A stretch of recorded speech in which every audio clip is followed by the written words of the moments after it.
परिचय। अंकिता, हम लोग पहले ही यूकेरियोटिक कोशिकाओं की संरचना तथा कोशिका झिल्ली और कोशिका भित्ति की संरचना एवं कार्यों पर चर्चा कर चुके हैं।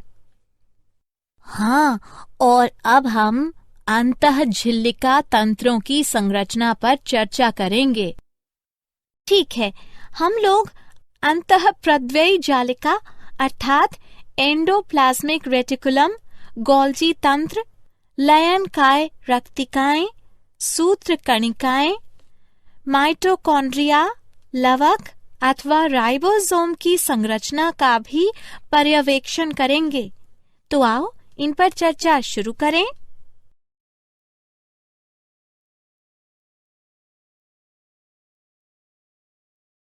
उद्देश्य।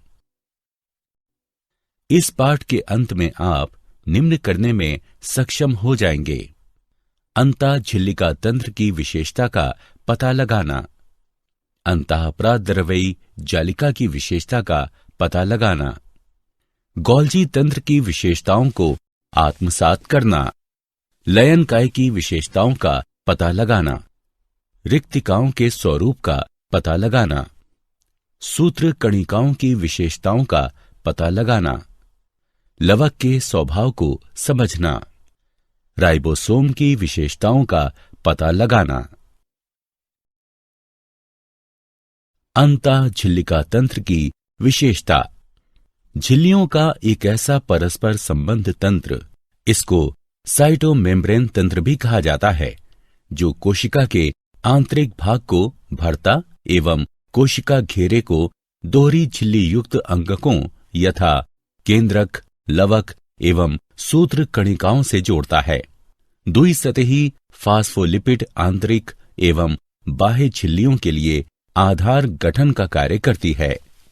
इस प्रकार जबकि प्लाज्मा झिल्ली बाह्यतम कोशिका झिल्ली वस्तुतः कोशिका घेरे की अभिन्न घटक होती है, कोशिका के आंतरिक भाग में इसके असंख्य संवलित प्रलंबन होते हैं तथा साइटोमेम्ब्रेन से इनकी संबंधता के कारण भी इन्हें अंतःझिल्लिका तंत्र का अंग माना जाता है। अंतःझिल्लिका तंत्र यूकेरियोटिक कोशिका को असंख्य विशिष्ट कार्यात्मक प्रक्षेत्रों में सुव्यवस्थित करता है, जिन्हें विभिन्न अंगकों के रूप में चिन्हित किया जाता है।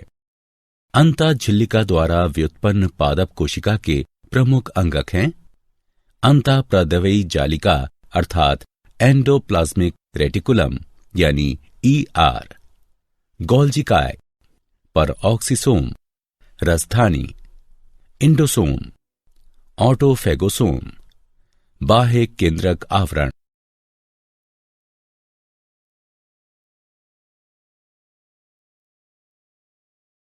अंतःद्रव्ययी जालिका की संरचना। यूकेरियोटिक कोशिकाओं के कोशिका द्रव्य में परस्पर अंतर्गुम्फित पुटिका, पटलिका एवं नलिका तंत्र को अंतर्द्रव्ययी जालिका कहते हैं। सर्वप्रथम सन 1945 में Keith R. Porter, Albert cloud एवं अर्नेस्ट F. फुलम ने एंडोप्लाज्मिक रेटिकुलम की जालिका युक्त झिल्लियों का पता लगाया। एंडोप्लाज्मिक रेटिकुलम यानी ER की दो सतहें होती हैं तथा यह दोनों कार्य एवं संरचना की दृष्टि से भिन्न होती हैं। इनमें से एक सतह को खुरदरी अंतर्द्रव्ययी जालिका कहते हैं, क्योंकि जालिका के कोशिका द्रव्य वाली सतह पर राइबोसोम चिपके रहते हैं। खुरदरी अंतर्द्रव्ययी जालिका वस्तुतः चपटी, आपस में जुड़ी थैली युक्त छोटी नलिकावत जालिका की श्रृंखला होती है। खुरदरी अंतर्द्रव्ययी जालिका द्वारा प्रोटीन संश्लेषण होता है। दूसरी सतह को चिकनी अंतर्द्रव्ययी जालिका कहते हैं, क्योंकि इसमें राइबोसोम अनुपस्थित रहता है। चिकनी अंतर्द्रव्ययी जालिका वस्तुतः छोटी नलिकाओं का संजाल है। चिकनी अंतर्द्रव्ययी जालिका वसा, स्टेरॉइड एवं मॉर्फिन संश्लेषण के साथ ही कार्बोहाइड्रेट एवं वसा चयापचयी, कैल्शियम सांद्रण तथा औषधि चयापचयी पर नियंत्रण एवं प्रोटीन कोशिका झिल्ली पर अभिग्राहक का संयोजन भी करती है। अंतर्द्रव्यी जालिका के आंतरिक फैलाव अथवा रिक्त स्थल को लुमेन कहते हैं। अंतर्द्रव्यी जालिका बहुत व्यापक होती है एवं इसका विस्तार कोशिका झिल्ली से कोशिका द्रव्य तक होता है तथा यह केंद्रक आवरण के साथ निरंतर संपर्क में रहती है।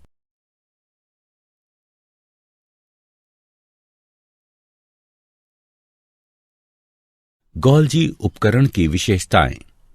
गोल्जी उपकरण बहुत सी चपटी थैलियों या कुंडों से बना झिल्लीदार अंगक होता है। गोल्जी उपकरण जीवकोशीय अंतःझिल्लिका तंत्र का एक अंग है। सर्वप्रथम सन 1898 में इतालवी चिकित्सक कैमिलो गोल्जी ने इसका पता लगाया। इसी कारण इसका नाम गोल्जी उपकरण पड़ा। गोल्जी उपकरण का कार्य कोशिकीय स्राव अर्थात द्रव्य को संवेष्टित कर कोशिका के बाहर स्रवण करना है। गोल्जी उपकरण में झिल्लीबद्ध पटलिका, पुटिका एवं स्रवण पुटिका का ध्रुवाभिसारी समुच्चय होता है। यह कोशिका के अंतर्भाग में प्रोटीन संश्लेषण एवं संकुलन करता है तथा अपने लक्ष्य की दिशा में प्रस्थान से पूर्व अपना मार्ग निर्माण करता है। ये विशेष रूप से स्रवण के लिए प्रोटीन प्रसंस्करण हेतु महत्वपूर्ण है।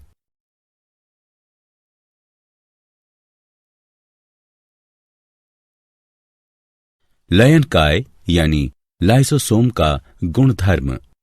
सन 1960 में बेल्जियम के कोशिका विज्ञानी क्रिस्टीन डे ड्यूव ने लयनकाय यानी लाइसोसोम का पता लगाया था। लयनकाय अर्थात लाइसोसोम ग्रीक शब्द लाइसिस जिसका अर्थ है पृथक करना एवं सोमा जिसका अर्थ है काया अथवा शरीर के संयोग से बना है।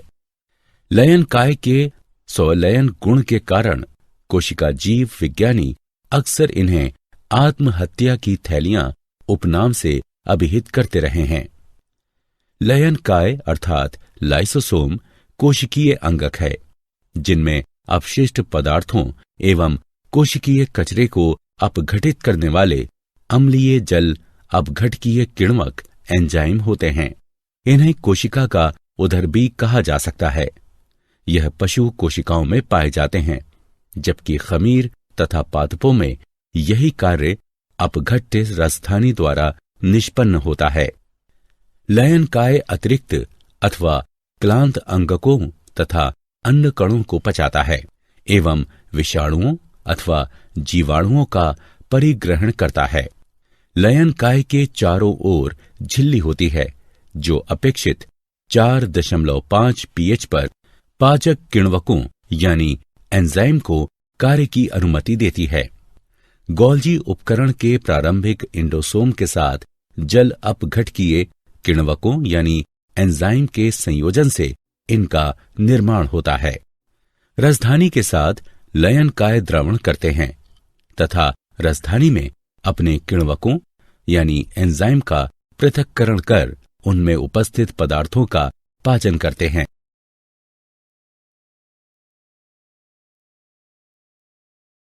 राजधानी के गुणधर्म। कोशिका द्रव्य झिल्ली द्वारा घिरे अंगक को राजधानी कहते हैं जो सभी पादप एवं कवक कोशिकाओं तथा कुछ प्रोटिस्ट पशु एवं जीवाणुविक कोशिकाओं में उपस्थित रहती है। राजधानी अनिवार्य रूप से समावृत कक्षाएं हैं जो किण्वक समाधान समेत अकार्बनिक एवं कार्बनिक अणुयुक्त जल से पूरित रहती हैं। यद्यपि कतिपय दशाओं में इसमें ठोस पदार्थ भी अंतर्विष्ट हो सकते हैं जिनका परिग्रहण किया गया है। एकाधिक पुटिका झिल्लियों के संलयन से राजधानी बनती है एवं प्रभावी रूप से ये उनकी तुलना में बड़े आकार की होती है। इनका कोई मूलभूत रूप अथवा आकार नहीं होता। कोशिकीय आवश्यकता के अनुरूप इनकी संरचना में परिवर्तन होता रहता है। राजधानी के प्राकार्य में वैसे पदार्थों का शोधन भी समाविष्ट है जो जलयुक्त पादप कोशिकाओं एवं वैसी कोशिकाओं के लिए हानिकारक अथवा खतरनाक हो सकता है, जो अपशिष्ट पदार्थ युक्त हैं। यह कोशिका के भीतर आंतरिक द्रवस्थैतिक दबाव अथवा स्फीत का अनुरक्षण करती है। यह अम्लीय आंतरिक पीएच का अनुरक्षण करती है। यह लघु अणुओं से युक्त होती है। यह कोशिका से अवांछित तत्वों को निकालती है। यह केंद्रीय रसधानी के दबाव के कारण पादपों को उसकी संरचनाओं यथा पुष्प एवं पत्तियों के आलंबन की स्वीकृति देती है। बीज अंकुरण के लिए आवश्यक संचित प्रोटीन निकायों में रखी जाती है, जो कि परिवर्धित रसधानी है।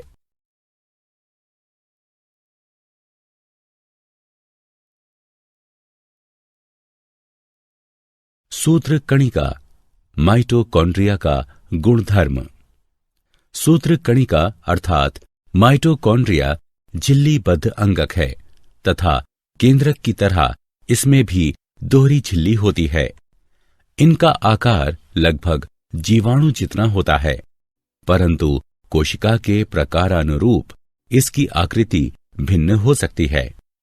इसकी बाह्य झिल्ली पर्याप्त चिकनी होती है, परंतु अंत झिल्ली अत्यधिक जटिल, ये कई आधात्री की तरफ अंतर्वलन बनाती है, जिसे क्रिस्टी कहते हैं। क्रिस्टी अंत झिल्ली के क्षेत्रफल में वृद्धि करती है।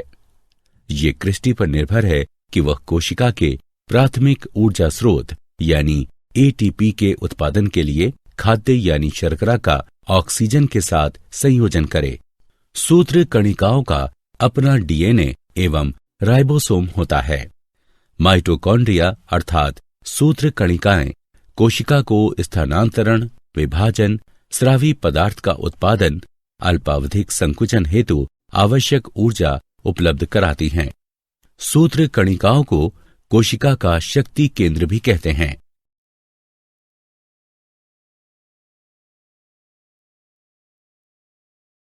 राइबोसोम के गुणधर्म।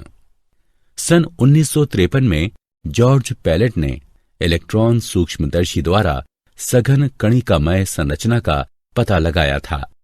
राइबोसोम कणमय संरचना है। ये राइबोन्यूक्लिक अम्ल यानी आरएनए एवं प्रोटीन से बने हैं एवं यह झिल्लीबद्ध नहीं होते।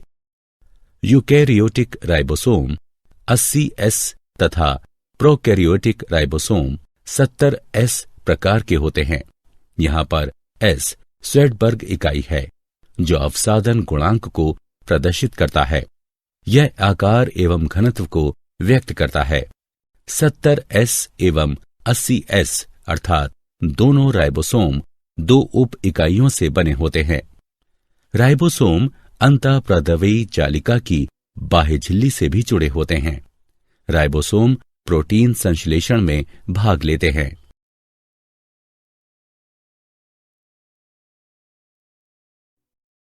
लवक प्लास्टिड के गुणधर्म। लवक सभी पादप कोशिकाओं एवं युग्लिना में भी पाए जाते हैं।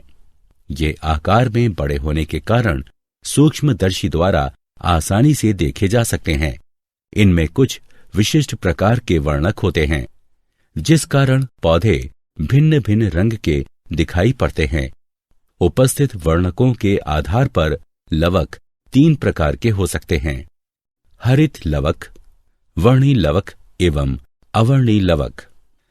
हरित लवक में पर्णहरित वर्णक एवं कैरोटिनॉइड वर्णक होते हैं, जिन पर प्रकाश संश्लेषण हेतु आवश्यक प्रकाशीय ऊर्जा को संचित रखने का दायित्व होता है। वर्णी लवक में वसा विलय कैरोटिनॉइड वर्णक यथा कैरोटीन, जैंतोफिल आदि होते हैं। इन्हीं के कारण पादप पीले, नारंगी अथवा लाल रंग के दिखाई देते हैं। अवर्णी लवक विभिन्न आकृति एवं आकार के रंगहीन लवक होते हैं। यह मंड लवक होते हैं, जिनमें कार्बोहाइड्रेट संचित होता है। उदाहरण आलू, तेल तथा वसा संचयन के लिए तेल लवक एवं प्रोटीन भंडारण के लिए प्रोटीन लवक होता है।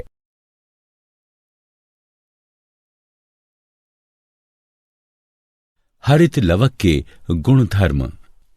हरित लवक पत्तियों की मेसोफिल अर्थात पर्ण मध्योतक कोशिकाओं में पाए जाते हैं। हरित लवक लेंस के आकार के अंडाकार, गोलाकार, चक्राकार अथवा फीताकार अंगक होते हैं, जो औसतन 5 से 10 माइक्रोमीटर लंबे तथा 2 से 4 माइक्रोमीटर चौड़े होते हैं।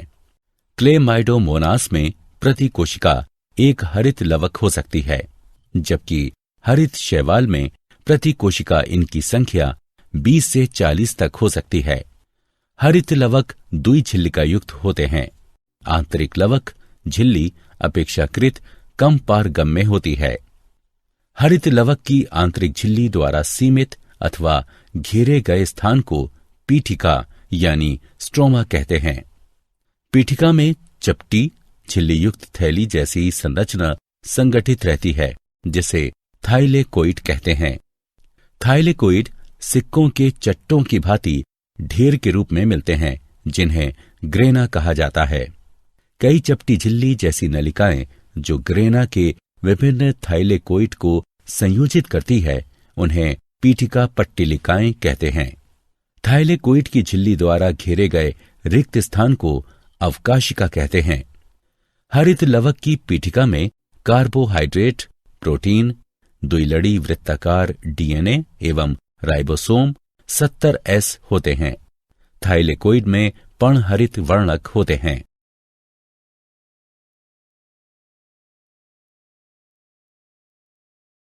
क्या आप जानते हैं, लयन काय को पहले घनीभूत निकायों के रूप में जाना जाता था। गोल्जी उपकरण की झिल्ली में उपस्थित मुख्य किण्वक यानी एंजाइम न्यूक्लियोसाइड डाइफॉस्फेट है। यकृत कोशिकाओं में दोनों अर्थात चिकनी एवं खुरदरी अंतःप्रदवी जालिकाएं हैं। सूत्र कणिका तथा हरित लवक आत्मनुलेपी परक कोशिकीय अंगक हैं। वृहत्काय अमीबा में विशृंखल अवस्था में लगभग 50,000 सूत्र कणिकाएं होती हैं।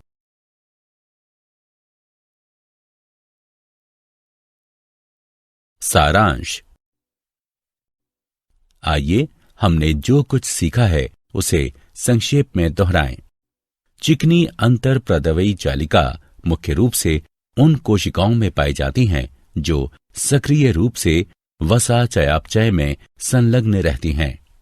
यकृत में चिकनी अंतरप्रदवी जालिका SER वस्तुतः डिटॉक्सिफिकेशन स्थल है। वसा संश्लेषण से संबद्ध अंगकों को SER अर्थात स्मूथ एंडोप्लाज्मिक रेटिकुलम कहते हैं। कणमय अंतरप्रदवी जालिका के बाह्य सतह पर राइबोसोम होता है, अतः यह चिकनी अंतःप्रदवी जालिका से भिन्न होती है। जाइमोजेन का स्रवण करने वाली अमाशय कोशिकाओं में पूर्ण रूप से विकसित खुरदरी अंतःप्रदवी जालिका RER होती है। उन कोशिकाओं में पूर्ण रूप से विकसित खुरदरी अंतःप्रदवी जालिकाएं होती हैं जो स्रावी पदार्थों के संश्लेषण में संलग्न रहती हैं। RER रफ एंडोप्लाज्मिक रेटिकुलम का कार्य प्रोटीन संश्लेषण है।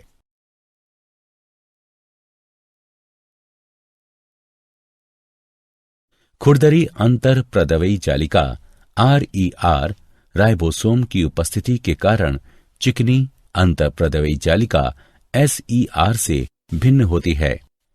एरिथ्रोसाइटस एवं जीवाणुविक कोशिकाओं को छोड़ शेष सभी कोशिकाओं के नाभिकीय परिधि क्षेत्र में गोल्जी संकुल उपस्थित रहता है। यह जीवाणु एवं नीले हरित शैवाल में अनुपस्थित रहते हैं। गोल्जी संकुल चपटी थैलियों से बना झिल्ली युक्त अंगक है। इनमें कोशिकीय स्रावों का संवेष्टन तथा स्रावों का कोशिका के बाहर परिवहन होता है। गोल्जी संकुल विशेष रूप से वसा एवं प्रोटीन के ग्लाइओसिडेशन का कार्य करता है। गोल्जी संकुल लयनकाय एवं पुटिकाओं का निर्माण करते हैं।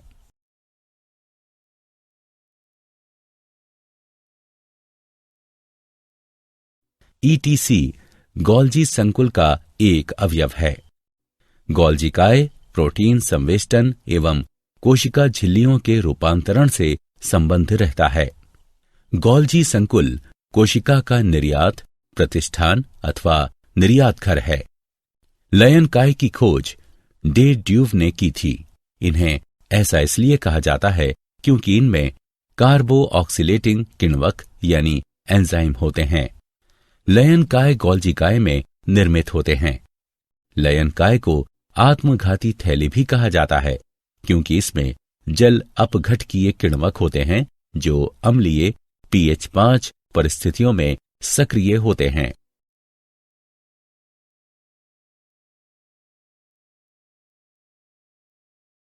लयन काय एकल झिल्ली संरचना है जिसमें किण्वक होते हैं जो सभी प्रकार के बड़े अणुओं यानी मैक्रोमोलिक्यूल्स का पाचन करते हैं।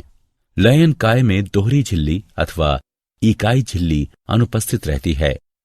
जल अपघटकीय किण्वकों से युक्त झिल्लीदार थैली को लयन काय कहते हैं। यह बड़े अणुओं के अंतःकोशिकीय पाचन प्रक्रिया को नियंत्रित करते हैं। लयन काय बहुरूपी होते हैं एवं इनमें हाइड्रोलिसिस उपस्थित रहते हैं।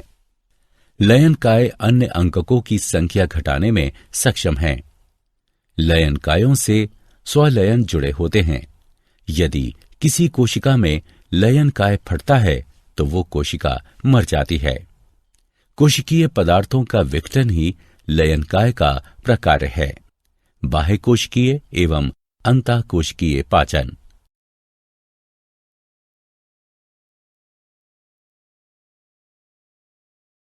जब लयन काय का फेगोसोम के साथ संलयन होता है तो परिणाम स्वरूप द्वितीयक लयन काय का निर्माण होता है। कोशिका की राजधानियों में जल एवं विघटित पदार्थ उपस्थित रहते हैं। राजधानी के चारों ओर भिन्न रूपेण पारगम्य एकल झिल्ली होती है जिसे टोनोप्लास्ट कहते हैं। राजधानियों के 4 प्रकार होते हैं। संकुचनशील राजधानी यानी सैप, पादप रस राजधानी, खाद्य राजधानी एवं गैस राजधानी। राजधानी खाद्य एवं अपशिष्ट पदार्थों का संग्रहण करती है। कुछ राजधानियां अतिरिक्त जल का भी संग्रहण करती हैं। राजधानी में रस यानी सैप कोशिका होती है। राजधानी का प्रकार्य संग्रहण, अपशिष्ट पदार्थों का प्रशमन तथा कोशिकाओं का दीर्घीकरण एवं संरक्षण है।